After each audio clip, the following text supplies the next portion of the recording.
بسم اللہ الرحمن الرحیم۔ اکثر دوستوں کی طرف سے یہ سوال آ رہا ہے کہ آپ شعبان کی 15ویں شب یعنی شب برات کے حوالے سے شریعت کی روشنی میں رہنمائی فرمائیں تاکہ عوام الناس کے سامنے اس رات کی حقیقت واضح ہو سکے، کیونکہ اس سلسلے میں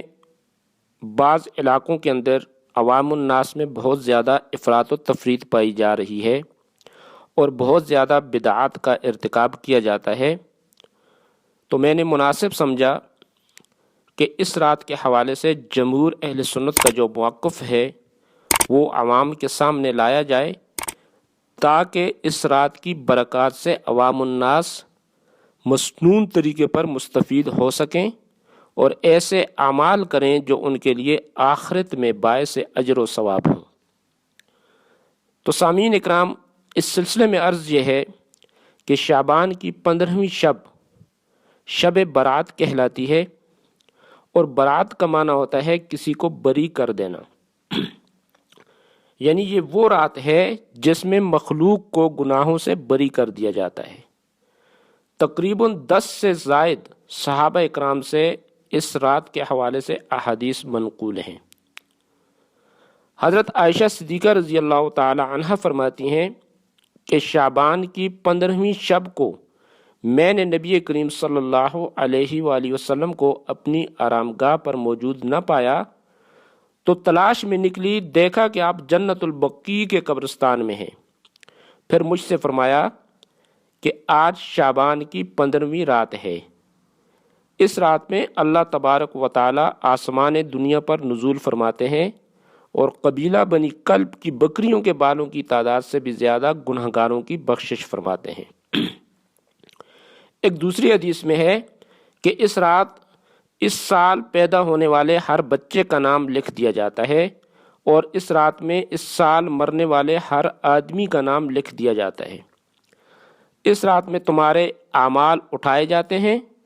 اور تمہارا رزق اتارا جاتا ہے۔ اسی طرح ایک روایت میں ہے کہ اس رات میں تمام مخلوق کی مغفرت کر دی جاتی ہے سوائے ان 7 اشخاص کے کہ ان کی مغفرت اس رات میں بھی نہیں ہوتی۔ ان میں پہلے نمبر پہ مشرک ہے، یعنی وہ شخص جو اللہ کی ذات اور اللہ کی صفات میں شرک کرتا ہو اور شرک کا مرتکب ہو، تو ایسے شخص کی مغفرت اس رات میں بھی نہیں ہوتی۔ نمبر 2 والدین کا نافرمان، نمبر 3 کینہ پرور، نمبر 4 شرابی، نمبر 5 قاتل یعنی ناحق قتل کرنے والا، نمبر 6 شلوار کو ٹہنوں سے نیچے لٹکانے والا، چونکہ یہ شخص ہر وقت شلوار کو اپنی ٹہنوں سے نیچے لٹکائے پھرتا ہے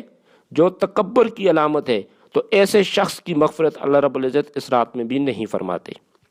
نمبر 7 چغل خور، ایسا شخص جو ایک آدمی کی بات دوسرے تک، دوسرے کی تیسرے تک اور تیسرے کی چوتھے تک اس طرح کا جو ہے وہ کام کرتا رہتا ہے، تو ایسے شخص کی مغفرت بھی اس رات میں نہیں ہوتی۔ ان 7 افراد کی اس عظیم رات میں بھی مغفرت نہیں ہوتی جب تک کہ یہ لوگ اپنے جرائم سے سچی توبہ نہ کر لیں۔ اسی طرح حضرت علی رضی اللہ تعالیٰ عنہ سے ایک روایت میں منقول ہے کہ اس رات میں عبادت کیا کرو اور دن میں روزہ رکھا کرو۔ اس رات سورج غروب ہوتے ہی اللہ تبارک و تعالیٰ اپنے بندوں کی طرف متوجہ ہوتے ہیں اور اعلان ہوتا ہے، کون ہے جو گناہوں کی بخشش کروائے، کون ہے جو رزق میں وسعت طلب کرے، کون مصیبت زدہ ہے جو مصیبت سے چھٹکارا حاصل کرنا چاہتا ہو۔ ان احادیث کریمہ اور صحابہ کرام رضوان اللہ علیہ مجمعین اور بزرگان دین رحمہم اللہ تعالیٰ کے عمل سے ثابت ہوتا ہے کہ اس رات میں 3 کام کرنے کے ہیں۔ یعنی یہ تمام بحث کا خلاصہ یہ ہے کہ 3 کام جو ہمیں حکم ہے ان احادیث کے حوالے سے جو ثابت ہو رہا ہے، تو یہ 3 کام ہیں جو کرنے کے ہیں۔ اس کے علاوہ جو عوام الناس کے اندر جو چیزیں پائی جا رہی ہیں ان کا سنت سے کوئی بھی تعلق نہیں ہے اور شریعت سے کوئی بھی تعلق نہیں ہے۔ ان میں پہلا کام کیا ہے کہ قبرستان جا کر مردوں کے لیے ایصال ثواب اور مغفرت کی دعا کی جائے، لیکن یاد رکھنا کہ نبی کریم صلی اللہ علیہ وآلہ وسلم سے ساری حیات مبارکہ میں صرف ایک مرتبہ شب برات میں جنت البقیع جانا ثابت ہے۔ اس لیے اگر کوئی شخص زندگی میں ایک مرتبہ بھی اتباع سنت کی نیت سے چلا جائے تو وہ اجر و ثواب کا باعث ہے۔ لیکن وہاں جا کر پھول پتیاں یا چادر چڑھانا یا چڑھاوے دینا یا وہاں پر جا کے چراغاں کا اہتمام کرنا اور ہر سال جانے کو لازم سمجھنا یہ بدعت ہے۔ اس کو شب برات کے ارکان میں داخل کرنا یہ بالکل شرعاً درست نہیں ہے اور یہ ساری چیزیں بدعات ہیں، اس لیے ان چیزوں سے اجتناب کرنا انتہائی ضروری ہے۔ جو چیز نبی کریم صلی اللہ علیہ وآلہ وسلم سے جس درجے میں ثابت ہے اس کو اسی درجے میں رکھنا چاہیے، اسی کا نام اتباع سنت اور اتباع دین ہے۔ نمبر 2، اس رات میں نوافل، تلاوت، ذکر و اذکار کا اہتمام کرنا، اور اس بارے میں بھی یہ واضح رہے کہ نفل ایک ایسی عبادت ہے جس میں تنہائی مطلوب ہے، یہ خلوت کی عبادت ہے، اس کے ذریعے انسان اللہ رب العزت کا قرب حاصل کرتا ہے، لہٰذا نوافل وغیرہ تنہائی میں اپنے گھر میں ادا کر کے اس موقع کو غنیمت جانیں۔ نوافل کی جماعت اور مخصوص طریقے کے اوپر جو ہے نوافل ادا کرنا یہ بالکل شرعاً درست نہیں ہے۔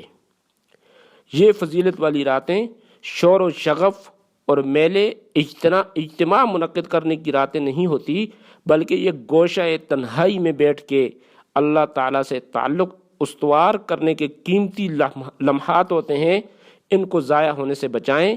اور اللہ رب العزت سے اپنے تعلق کو مضبوط کریں۔ نمبر 3،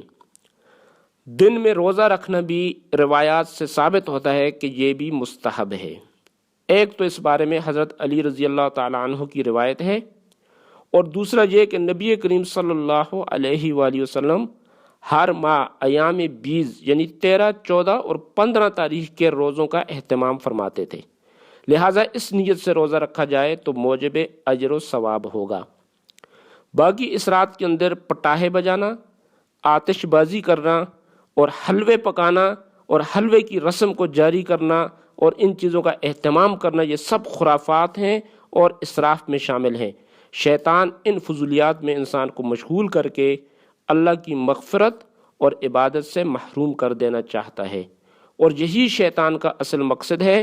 بہرحال اس رات کی فضیلت بے اصل نہیں، اور سلف صالحین نے اس رات کی فضیلت سے فائدہ اٹھایا ہے، ہمیں بھی انہی کے طریقے کے مطابق اس رات کی برکات سے فائدہ اٹھانا چاہیے۔ باقی مزید تفصیل کے لیے آپ فتاوی بینات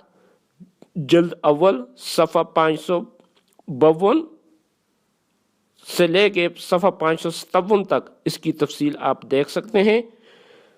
باقی جو کچھ کہا ہے سنا ہے، اللہ رب العزت ہم سب کو اس پر عمل کرنے کی توفیق عطا فرمائے۔ زندگی رہی تو پھر ملاقات باقی، وما علینا الا البلاغ المبین۔